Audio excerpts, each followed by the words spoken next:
Hi, everybody. Hopefully you can all see me. I am can everybody hear me? First of all, let's just give a thumbs up. Okay, perfect. Sorry, I know we had some technical issues with getting you guys in here. I thought I covered all the bases, but for next time, we'll make sure that those technical issues go away. But Shannon is going to be letting more people in. So hopefully as I go through this intro, we'll have some more participants join. But welcome, everybody, to our very first Thrive Together talk. I'm Dana Hinton, the Executive Director over here at KICKcancER. And I just want to thank you all so much for joining us today and for coming along with us on this adventure through these fireside chats. So we created this space for you and for us to have a way to support you beyond our KICKcancER starter kits. For those of you who've gotten our kits, you know that we pack a lot of love and a lot of prayers into those kits, but we also want that love to extend beyond the arrival of the package. We want to breathe hope into you guys on a regular basis and give you a platform to ask questions and to connect with others on this journey. My sister was diagnosed with ALS in 2018. She was 46 years old, and she was my best friend in this world. When she was diagnosed, my whole family was completely frozen in fear, total paralysis. And they looked to me for answers as if I had them. I found a group similar to this, but it was for ALS. And that group fueled me. They were a place where I went for answers and where it felt safe to not have all the answers. And they breathed life into me that I then breathed the life into my people. And even though it's been a year since I lost my sister, I still attend these monthly talks to share the hope and the wisdom that I gained through them with others who aren't as far along on this ALS journey as I am. So I hope and I will continue to pray over this group and this community. And I pray that it will be a place for you to seek hope and to feel safe to ask questions and honestly to feel whatever it is that you need to feel. We were not made to do this life alone. So that being said, please ask your questions. You can raise your hand, add your questions to the chat if it feels more comfortable, and I'll do my best to share them for you. And beyond this Zoom, email me anytime with suggestions for future topics. And then at the conclusion of today's talk, I'll give you a sneak peek of what the topics are going to be in the next coming months. Bear with me on the questions. Clearly, we already had some technical issues. Zoom is not my forte, but I will do my best. So I will get to it. But before we get started, I just wanted to share a few things that we've been working on over here behind the scenes. So our first ever KICKcancER Dash for Hope has officially been scheduled. Thank you, Shannon Scheller. It will take place on September 28th in Diamond Bar, California. It'll be an in-person and virtual event. So if you can make it, that would be awesome. But if you can't, you can definitely still participate. Registration will open shortly, so keep an eye out for that. And we would really love and appreciate the support, as this is our biggest fundraiser of the year. And it will fund initiatives like these talks, our kits, and our childhood athlete scholarship program, which if any of you need to know a little bit more about, please message me.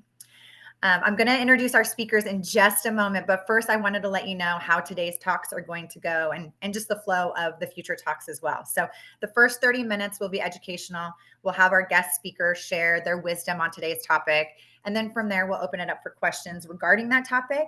And then at the end, I want to open it up to all of you, just an open forum where you can ask any burning question that you might have. And then you guys get to be the experts. So you can provide advice for one another. Our team and guest speaker will obviously chime in as well. But this is really important. Please keep in mind that the advice that you get here today is for educational purposes only. We certainly do advise you to consult your physician before starting or stopping any protocols. So without further ado, I am delighted to introduce you to a human that is sunshine in the flesh, the wonderful Shannon Scheller. Shannon is a member of our KICKcancER board as well as a nutritional therapy practitioner. Shannon's daughter Paisley was diagnosed with epilepsy at 2 years old, and 6 months later, they received the devastating news that Paisley had a very rare form of cancer. Paisley is now a thriving, sassy, and amazing little girl who I had the pleasure of meeting last weekend, and she definitely keeps Shannon on her toes.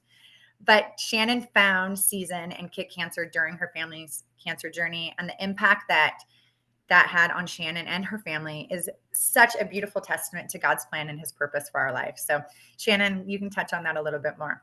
Our guest of honor today, although she clearly needs no introduction, I still want to spend a moment bragging about my dear friend, Susan Johnson, the founder of KICKcancER and the Thrive Through Cancer formula. She is a certified functional nutritional therapy practitioner and is deeply passionate about helping families navigate this journey.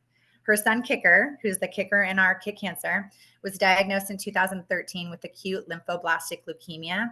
He completed his treatment in March of 2017 and is now a thriving teenager who surfs every day and has promised me that when I come to visit, he'll take me spearfishing. So with that, I'm going to turn this over to our speakers to discuss today's topic, which is advocating for your child through and after cancer. Shannon, take it away. Yes. All right. Can you hear me? All right, good. So I'm really excited about this topic because I think it is something that people have no idea what to do around this, or maybe even what it is. So advocating for your child takes research and confidence, and both of which parents usually don't have when they're walking through a new diagnosis. So with my daughter's epilepsy diagnosis, I had already followed Season for 6 months prior to a cancer diagnosis. I think back in those days, I considered it partially stalking, maybe. It's just like, what is she doing? But so I remember clearly our initial conference with our oncologist, who literally laughed at me for wanting to change my kids' diet. So my husband and I get back to the car after that talk, and he asked, so are we still doing all these things that we started at home already? And my answer was yes. But we're just not talking about it with her anymore, and we're going to be getting a new oncologist.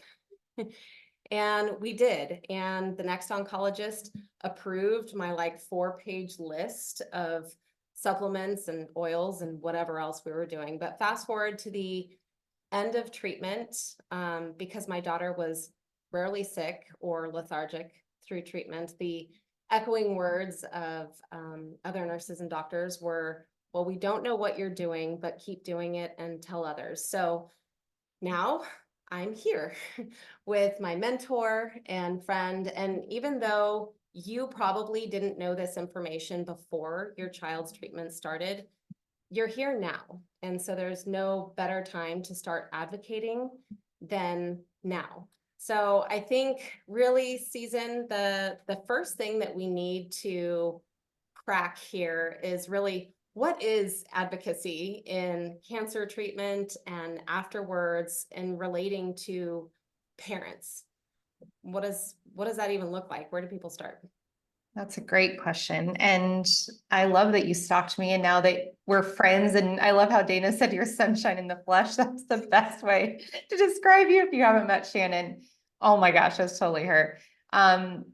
So what is advocacy? I think the simplest way to say it, it's relentlessly pursuing the best outcome for your child, and doing that, not caring about what other people think. And so we could look at advocacy in so many different aspects. And I know we've collected quite a few questions from you guys that we'll go through. But if it comes down to it, at the end of the day, I want to leave no stone unturned when it comes to caring for my family. And that might get me laughed at. That might get me kicked out of a doctor's office. That might get me banned on social media. All of the above has happened, and continues to happen. But my kids are worth it. And so I really look at it as that. And I think so many times we're faced with fear, and we're told, to keep our mouths shut and to be silent, but it's not their child, it's our child. And we know what's best for our child. And so being able to play that balance is so important, of not letting anybody come in between you and the outcome you desire really for your child. So yeah, I would say that's probably the best way to really consider advocacy, in my opinion. Yeah. And I mean, obviously you always say, within your first few weeks, you were up at nights and you were doing the research, you were looking everything up. And so, there are going to be times where Season's not available or not here to answer your questions. I think this is where, as parents, we just can't be afraid to start researching some of the things on our own. There's in communicating with your doctors. What does that look like? I mean, Well, and I think you said that exactly. Like sometimes we think of advocacy as fighting. But I think it's important to actually, yeah, there might be a time and a place where you really have to push and ask. And in my Thrive Through Cancer formula program, where I work really closely with families, we've taught the parents how to advocate to get certain things taken out of their IVs that aren't necessary. Certain things that are there, we're asking them to demand that their nurses and doctors do, that they have the right to do. So there is a time and a place for fighting, but Shannon, you said it really well, that we also have to, nobody's coming to save us. Nobody's coming to save our child. So we do have to take the responsibility of research. And yeah, I love that you can trust me and that Kick Cancer can be a resource, but we aren't always available and we can't answer every possible question. And so what I did was exactly that. When my son was diagnosed, yes, I had a background in natural health, but cancer is completely foreign to me. And so I did set my alarm for 4:30 in the mornings and I would research and I'd find medical journals, not holistic. I wasn't researching necessarily holistic. I was really trying to figure out, what is leukemia? What does this mean? Like, what causes it? What is the treatment? What is the outcome of treatment? And so that's a really good place to start. Like, do you really understand what their cancer is? And do you understand what the treatment involves? Do you understand what the outcome is? And that's such a powerful place to start because it gives you knowledge and then it gives you kind of a direction of where to start really contending for your child and for their outcome. I mean, we're obviously starting an amazing community that's going to meet the second Wednesday of every month now. And so you guys are obviously from all over the place, and that's beautiful. But advocating can also just be creating a community in your own town or from people that you meet on the floor and telling others what you've learned. That is also that is advocacy at its best. Yeah, Dana said it, you're not meant to do this alone. There have actually been there has been research done. There's been studies published that shows that healing is more effective in community. So we were actually created for community. That's why God made Eve for Adam, because he needed community. And so it goes all the way back to the history of creation. We were created for community, and you guys know what it's like looking around. And I would love you to turn your cameras on if you can. I see a few of you that do have your cameras on. But when you look at on this screen right now, there's 19 of us, that you are not alone. There are 19 people on here that are fighting a similar battle, maybe in a different place of their battle. But how refreshing is it to know that Ave and Sherry are walking through a similar journey, to Kelsey and Jess. And even creating an opportunity, or like Shannon said, the community, that's the whole idea of what Dana created. This was totally her idea, to put together these talks to allow you to feel that community. So I know that it's easy to isolate when you're in a time of trauma and stress and heartbreak. And I remember distinctly, and I talk to a lot of you about this often, I remember that when Kicker was diagnosed, I didn't want to talk to even my closest friends. I only wanted to talk to people who understood what I was going through. And you have that in the clinic waiting room. You have that on the oncology floor. You have that here in this group. But you have to take the effort to reach out, right? And again, it sounds kind of harsh, but we can't be passive. We do have to play a really active role. And sometimes that means reaching out to another mom, even on here, shooting a DM, like you recognize their name. Hey, can we connect after? But healing happens in community, and your kids need that too. We have a part of our program, and we were kind of dreaming about this even for our in-person events with Kick Cancer, but in my Thrive Through Cancer formula program, once a month, we get the kids all together on a call, and the kids need community. They get to see other kids that look like them. We get to talk about other kids that are going through similar treatments.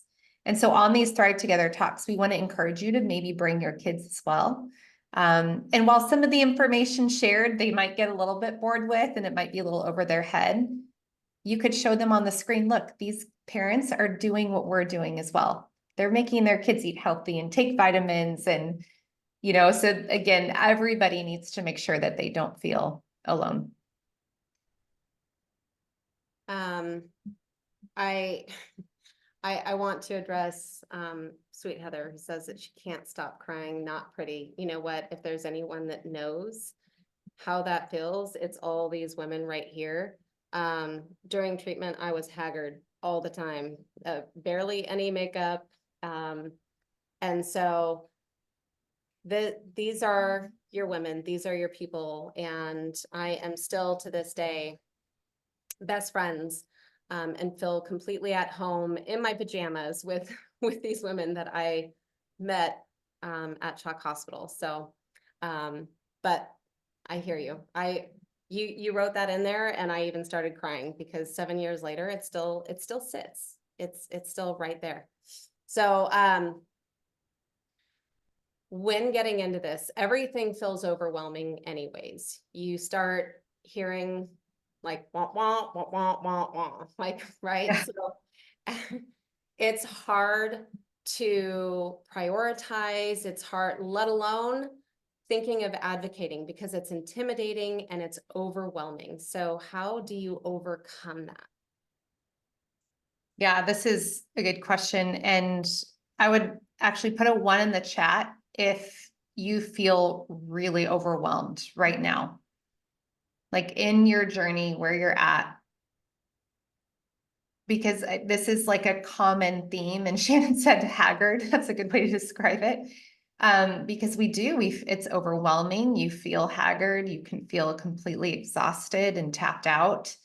And you would just like somebody to come to your house and like tell everybody what they're going to do today, and then pack their lunches, let alone try to advocate for your child at a hospital. And so where to start is number 1 is community, which we touched on. And I think the purpose of this is finding a community of parents who are doing something similar, who are also wanting to advocate for their child. Because then you'll get affirmation. You'll get confirmation that like, okay, I'm not alone. I see Whitney, for example, and I know she's been in this battle for a while with Carter. And one of the things that, she can lean on is a community of people, of other moms she's met in the journey, to be like, hey, do you do this with your oncologist? And sometimes just getting that confirmation from another mom is important. So community is number 1. Number 2, what's your child's greatest need right now? And a lot of times it could be a specific side effect or symptom they're dealing with. And so you're not going to change everything overnight. You're not going to have all the papers to walk into the doctor's office overnight and present to them your case of why you want to do this supplement. But what is your child's biggest need right now? For example, if they've been inpatient for a while, maybe their biggest need is they need to get outside and they need to get fresh air. And so you're going to advocate with the nurses, with the doctor, with the social worker, that you are demanding your child gets outside and gets fresh air. It could be as simple as that. If mental health is something that I see Kara put in the chat, demanding support for mental health from maybe that support from your family. And advocating isn't just against the hospital system, it's also advocating with your family and friends. And this is the best time to ask for help and support. I think one thing we don't realize is when you're walking through this, you have people reach out, right? People reach out and say, how can I help? And you're like, where the hell do I even begin? I don't know. Let's start with like, can you come over and sweep my floors? That would be awesome. Right? It's sometimes the worst question is how can I help? Because you don't even know what to say back. And many times we're worried that we shouldn't ask for help. This is the opportunity to ask for help because people don't know what to do. It's very rare that somebody will show up at your door unannounced and just help. So we have every right to ask for help, and it starts with our family and friends. And so in the case of mental health, I think, again, I'm using this example of today. One of the moms in our program said, I let my son have a sleepover. We took a cancer off weekend. He's in the middle of treatment. And she said, we took cancer off for the weekend and I let him have a sleepover. He had his friends over and he had not only did his counts go up, but his spirits were totally lifted. So advocating for mental health in this case and asking for friends and family is you rally your kids' friends, parents, you reach out, hey, is everybody healthy? Okay, awesome. Would you guys be okay if we did a big sleepover at my house with everybody this weekend? That's a simple way to advocate for your child's mental health. So that's it. When you're feeling overwhelmed, what is their biggest need? And start there. And again, asking for help is really, really important. Yeah. So good. And so true. It's almost like triage. Yeah. Right? So, there's a lot that just say that they feel ill-equipped, they feel stupid, or either handcuffed at the hospital. What are some ways in just creating a better working relationship with the doctors? That's a great question. And this comes back to our mental health as parents, as caregivers, and for our kids. Your kids are 100% picking up on your energy. They absolutely are. And not to call Ave out, she's one of the members in our program, but I had asked her a question a couple of weeks ago, or last week, I think it was, her son was struggling.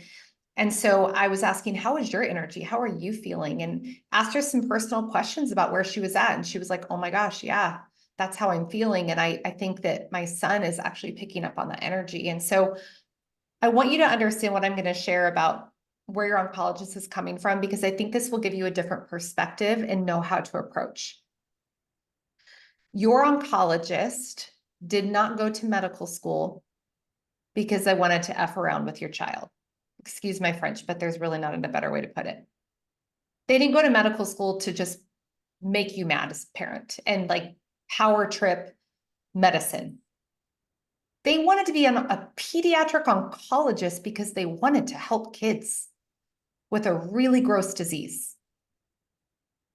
But here's the problem. They made this choice. Thankfully, they went to a medical school that is funded by a pharmaceutical industry. And so everything that our oncologist is taught is how to treat cancer with drugs. And we all know that that can be absolutely necessary. Both chemo, radiation, and surgery is all really helpful in most cases. So they learn how to treat our child from a school that is funded by pharmaceutical industry, and they receive, if they sign up for the elective, they receive 7 hours of nutrition. They receive 0 training in supplements, 0 training in detoxification methods, 0 training in plant medicine, 0 hours in homeopathy.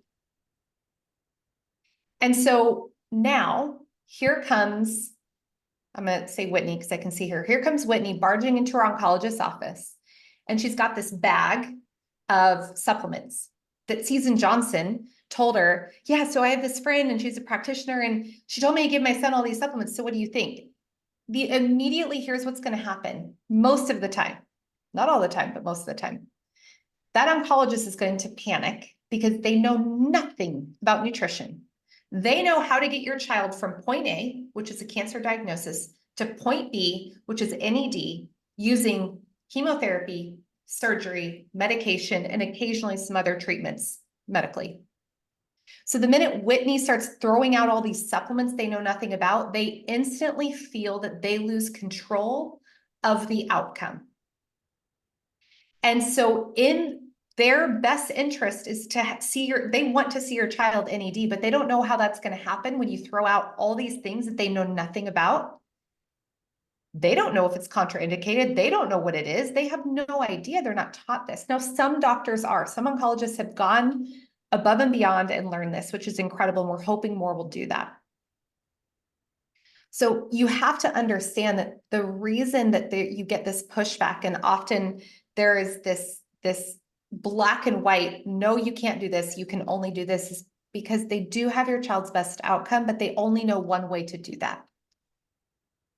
And if we understand that, we have compassion and we have empathy and we depend on them as the chemotherapist, as the radiologist, as the surgeon, but we have to employ a team who is going to be the nutritionist, the person that's going to support detox, the person that's going to help with the emotional healing. You guys, it takes a village. You can't expect one person, whether it be myself, Shannon, or your oncologist, to be the one person that's going to get your child from point A to point B. It's just not that easy.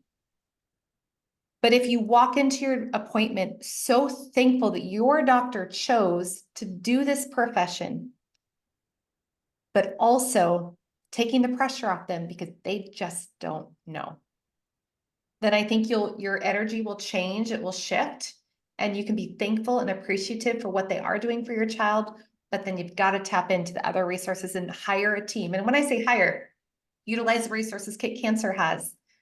Find a local practitioner that your kid likes and they feel comfortable with, or look at other programs that will give you that support. That's awesome. Yeah, just to tag on to that, I mean, our first oncologist said no because she wasn't even willing to do the research. And our second oncologist, she looked at the list, she took the time and came back and was like, yep, you're all good. It's just, and so sometimes it is a second oncologist, sometimes it's more of a team effort, but yeah, that's awesome. And there was a question, so I'm gonna jump to this one here because it was docs told us no folate, vitamin C, or probiotics. Should I ask why again, or just let it go and try diet to get those things in their body? Yeah, this is a good question. And so, number one, there's a reason for certain nutrients not being recommended. And they have, I'll give you, here's actually an example. So even in the case of supplements, it is still kind of bio-individual. So I'm not going to get super sciencey on you, but I need you to understand this is going to give you more grace for your oncologist, but also hopefully remember they're the chemotherapist, the radiologist, and the surgeon, and you need a team over here. So vitamin C, it is essential for life. Number one, it is essential for life. Everybody should be on vitamin C on a regular basis. Now, through food, yes, for sure. But in our environment today, we usually need to supplement with it as well. However, I don't know if you know this, but as I study genetics and I study how nutrients interact and certain therapies interact, there are certain oncogenes, which is oncology genes, that actually will react negatively, like not get the desired outcome that we would want with really high dose vitamin C through treatment. Now, I don't recommend high dose vitamin C through active treatment with pediatrics. I just don't because of this oncogene that we've learned about. Now, it's fairly rare, but I'm not working with clients reading their genetics. So I'm hoping I'm giving you a little bit more context too to some of the reasons that doctors say this, right? Now, is it safe to take a vitamin C supplement? Yes, 100%. Now you need to understand the quality is important, right? So we know that there's a lot of vitamins out there that are just crappy and you're peeing them out, or they're clogging your kidneys, clogging your liver. So just being mindful of the source and where you're getting the vitamin C, making sure it is a whole food-based vitamin C, great.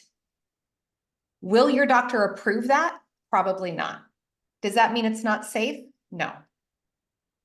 But this is where we come all the way back full circle to community, to talking to somebody like Erin or talking to somebody like Tony or Jess, like, hey guys, so are you giving your kids vitamin C? How are they doing? Okay, that makes me feel better. I'm going to do it too. And again, having a team, it takes a village, you guys. You can't just depend on one person. So to answer your question in full, when it comes to nutrition, I would not trust your doctor. I just wouldn't, because they get 7 hours as an elective if they chose to opt into it. So that's where you can research on your own and look it up. Like this is, again, we can become our kids' best advocate if we are empowered with education. And so take some time to research and to lean into people who do know. Yeah, so in the chat, Tony, hopefully that answered your question of what to do when the doctor says no. So hopefully we've addressed that for you. Here's another one. Do I have to do the treatment plan exactly as they say? Or for example, can I advocate for times of rest between 28-day phases of chemo per se? Yeah, this is a really good question. And this is a tricky one to answer in the sense of, you know, most of our kids are on the study, right? They're on the pediatric oncology, they're in the study group. And so if they're in a study, not all of them, but if you're in a study, they will not really work with altering protocol because they're trying to get a measured outcome for the purpose of the study. Now, we opted to take Kicker out of the study because of that reason. And so when it comes to advocating for rest and for taking breaks with treatment, this is where it could put you in a situation where you're going to get tremendous pushback and create more stress for you and your child in the process. And so this is where we really encourage you advocating for your child's true healing by using nutrition and detox and supplementation alongside treatment. So they do recover through treatment and can continue on as planned. Because your hands may not, your hands may be tied and they may not allow you to rest without, of course, making threats. And you don't want to get to that place because that's really stressful for your child and really stressful for you. So one way to advocate, which you know that Kick Cancer absolutely represents, is through helping your child actually heal through treatment. And that's using nutrition and using detox methods and cleaning up their environment and supporting their emotions so that they don't always need these breaks and they can heal through treatment and recover quicker. I mean, that's one of the reasons detox. We had a mom in our program share the other day. Her daughter cleared her high-dose methotrexate so quickly, and the doctors were shocked because she was implementing the things we teach, right? Nutrition and detox. Well, and that leads us right into this next one. So the threats, right? So maybe not just going off course of treatment, but it says, will I get CPS called on me if I advocate for my kids' care or say that we want to do something differently?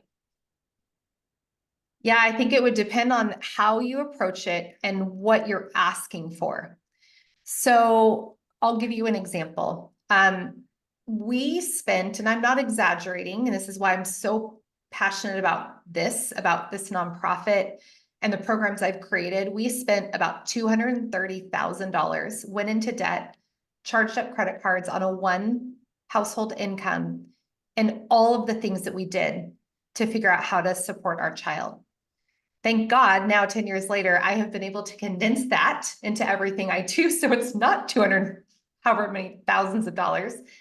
But part of that expense was us seeing all kinds of different people. And then towards like the last year of his treatment, we narrowed down our team.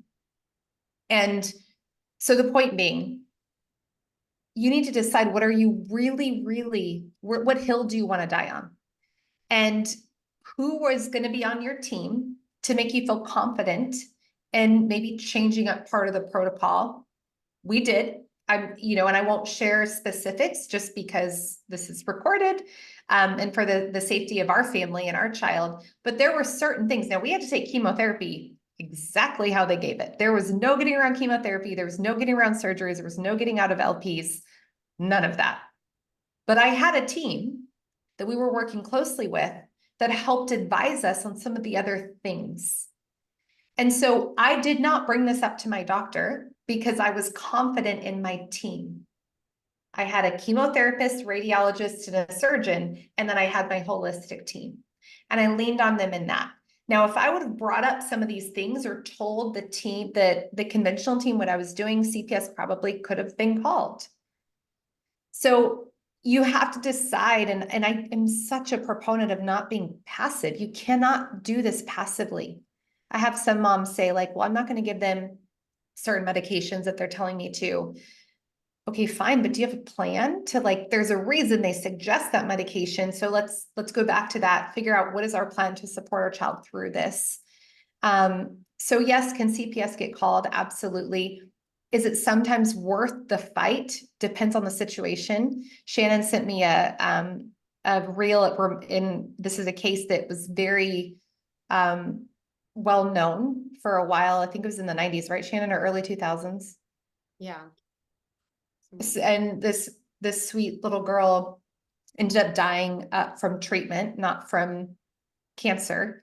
And this dad was advocating for her life and for all of you guys and all of your kids, and at the risk of CPS, like they had to go through all of that while they were trying to give their daughter natural treatments. And so it was for him, it was worth it.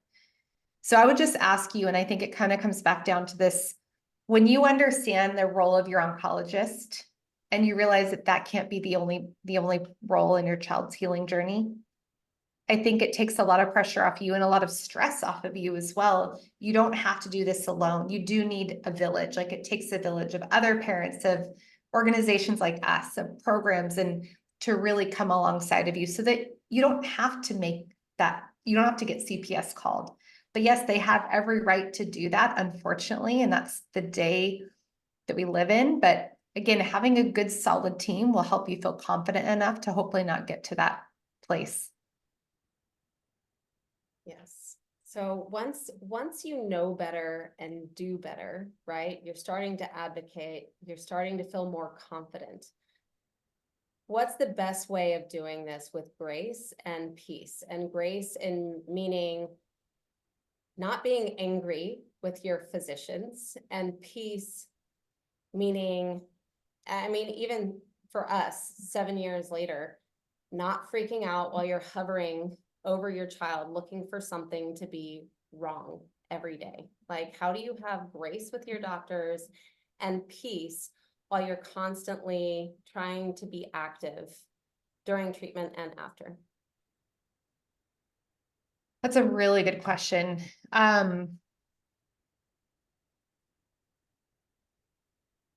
One thing that comes to mind, and this is going to sound harsh, but I want it to, I pray that it falls on your ears the way it should.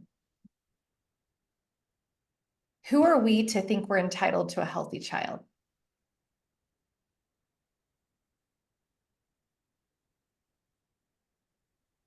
I mean, really, like who am I to think I was entitled to a perfectly healthy child?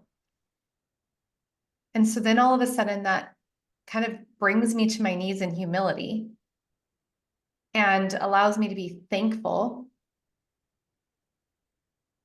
that there is a God that ultimately knows our beginning from our end, but I'm not entitled to a healthy child. And so I think that kind of shifts the whole perspective of this experience a little bit. And it allows us to go forward and go, okay, we're not entitled, but I'm going to fight like hell. I'm going to do whatever I can. And actually, in the process, if you can find somebody else to serve, it is going to distract you from the anger. It's going to distract you from the frustration. It's going to distract you from the leaving the office pissed off at your team, whoever it is. So serving through this is easier when you realize that you weren't entitled to anything. And so it goes, you just, yeah, you kind of get, like I said, it kind of brings you to your knees. And so then I'm like, how can I serve Jess? Right? How can I serve Sherry? How can I serve Shannon? And if my focus is all of a sudden off the fact that I'm a victim and that my child's a victim, and I'll tell you what, you all have every right to feel like a victim. I mean, have you been behind somebody in the grocery store while you're trying your best to fill your cart at whole paycheck with $100 of organic stuff, and you see the mom in front of you with a cart full of crap and a healthy child? You have every right to feel like a victim in that moment. but you're not entitled to a healthy child. And so just that shift of energy allows us to pull ourselves out of victim mentality and go, okay, so how can I distract myself through this horrible experience? And really the best healthy way is service. And so maybe it's starting a mom's group in your area for other moms with sick kids. Like Shannon has done such a good job of that since Paisley was done with treatment. She's continued to foster a community of women who've had a child with cancer. It is the best way to get over yourself and to get out of victim mentality and to really have grace for everybody, because we weren't entitled to a healthy child. And I would encourage you, it was for us, like you can ask Leslie, she's been in this since day one. She would go to treatments with us and show up and serve our family. And, there were times she would be like, you okay? Feel like you're distracting yourself a little intensely right now. Like, take a hard stop for a second, Season. Like you're throwing everything at like Kick Cancer or my business. And yes, maybe there was needing to be more balance, but me being in service was the best therapy and gave me grace for a lot of people that I didn't like during that period of time. Well, Susan, thank you so much. I think you made everybody cry right there for sure. And why I love serving alongside you. And I hope that you guys can take from this to advocate like a beast with grace and peace.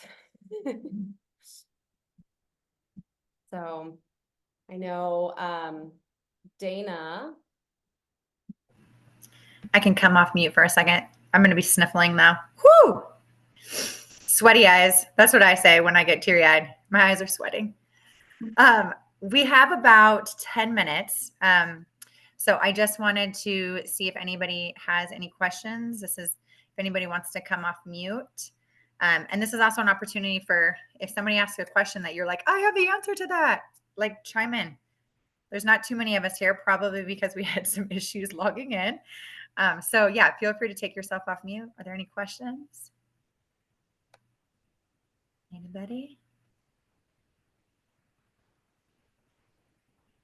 No? Anybody struggling to get off mute? I feel like I always do that. Right when I like need to unmute myself, I can't figure it out. Well, any closing remarks from Shannon or Season? Oh, I think, do we have one in here? Oh wait, somebody says I do. Okay, hold on. Now I got to figure out how to. Okay, I'm gonna unmute you. Unless you can figure it out. It's no man. Oh, it says you can't get off mute. It's not letting me take you off mute either. You can try to type your question if that's possible. Yeah, because I can only ask you to unmute. I can't unmute you. I have a question while she's working on that. I'm curious, like how you tackle trying to get good nutrition in your kid when they're, I don't know, so adverse to like everything right now. I did not have a picky eater like ever, so this is like new to me. So I'm trying to figure out how to get better stuff in her, especially when the hospital does not help with that. And they have their lovely like treat and treasure thing that's full of all the junk. And I mean, we love treat and treasure. It's a nice little motivator. We usually try to only do the treasure and leave the treats, which is mostly like fun dip and junk like that.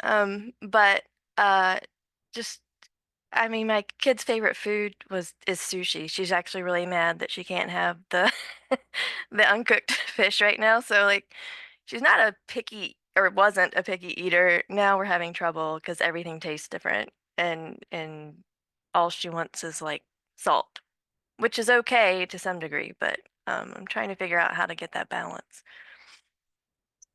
So yes, this is a really popular question and probably one of our most talked about topics, like on our Thrive Through Cancer formula calls, and getting creative with kids is key.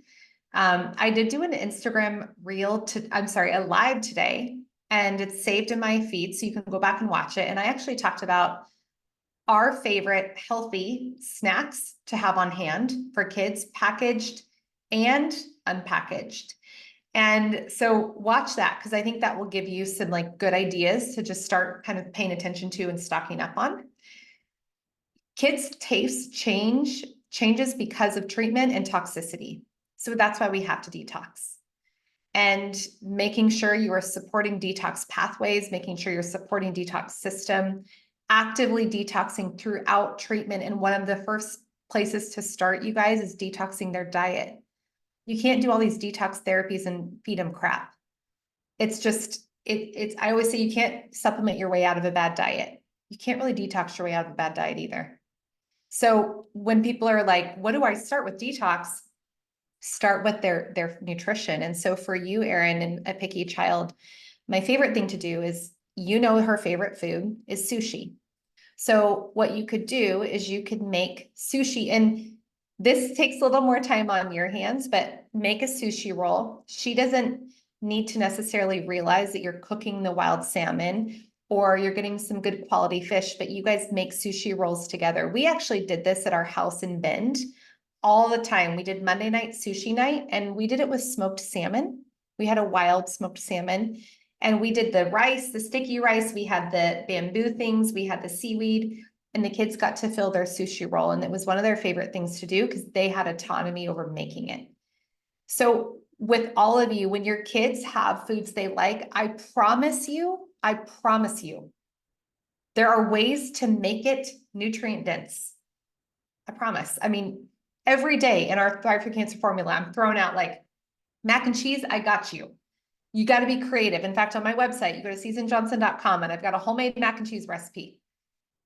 Tacos, easy. Get your butcher to add some liver to the ground beef. You won't even know. Mix it up with some raw cheese, throw in some veggies, lots of guacamole. There actually really is a lot of their favorite foods can be done healthy. And by the way, you guys, I have another class separate than Kick Cancer. If you register for it on the 25th, it comes with, and some of you were on there, it came with, and it will again, a free PDF that includes 5 breakfast, lunch, dinners, and snacks of kids' comfort food done healthy. And these have been like tested and approved by kids with cancer, not just like my kids. So get creative. And I like what Kara said. That's the other thing too, is give them autonomy. They want to be involved. And if you go watch my reel, I spent a lot more time talking about this and helping give you ideas of getting your kids bought in to eating healthy. Thanks, Erin. Okay, so the last question I think we have time to take today is, oh, and now I just lost it. Wondering if doing the detox bath works okay with just their feet. Yeah. Again, done is better than none. That's one of my favorite sayings. And so doing a foot detox bath is a great way to implement some detox when you can't fully submerge. So yeah, done is better than none. And I would do the same amount. Believe it or not, you could do 1 to 2 cups of Epsom salt, half to 1 cup of baking soda, put the essential oils in there. If you request one of our Kickstart kits, it comes with the Epsom salt. And so you're able to just use that. And yeah, done is better than none. It's never going to look perfect. And if you are waiting for that to happen, you will get paralyzed and never do it. So yeah, done is better than none for sure. And we have the salts that are in our kit, they come from this really cute company called Salty Tebco, which we just partnered with. So if some of you guys got a kit from us a while ago, it wouldn't have been in it. But they make their kid kits. So it's like a potion. So they have like this, you put this in and it's like, my kids love it. They like pretend like they're making potions. So maybe it just makes that a little bit more fun for them. Yeah. Okay. So the last question, and then we will let you go, is Bactrim, is Bactrim necessary? Bactrim, yeah, necessary. I don't feel comfortable answering that when I am not working with you. that's something you need before starting or stopping any protocol. You need to consult with your physician or with a practitioner that you are working very closely with. Awesome. I think the only other thing that we needed to address, Dana, was next month's talk. So Yep, I'm going to share my screen really quick with you guys. I'm going to share. Can everybody see that? yes. You guys see? Okay, so next month, so it's our talks are always going to be the second Wednesday of the month, same time. I will try to figure out how to make it so you guys don't have to log in. I don't know why I did that. Shannon and I practiced and it didn't do it. But so next month, we are going to be talking with Diana Rudolph, which is one of Season's dear friends. She's a wellness advocate and a founder of the Evergrow Academy. And she's going to talk about movement and exercise during treatment and what and how to do it. And then the next month, let's see, is going to be, hopefully you guys, maybe you've seen this. I know you guys got it in our kits, but with Autumn Smith, she's the co-founder of Paleo Valley and is also a certified eating psychology coach. And she's going to be talking about the power of whole foods and how they can prevent cancer. So we would love to see you guys at our next meeting, which is next month. I'll send out some reminders and again, hopefully try to figure out our technology issues. We made it though. Thank you guys. We will be praying for all of you. I put it in the chat though. Hopefully you all have one of our kits, but if you don't have one of our kits, please go to our website, request one. If you have any questions, you can reach out to us on our Instagram, which is KICKcancER Movement. And we would be happy to get you over a kit. So thank you so much. We'll see you guys next month.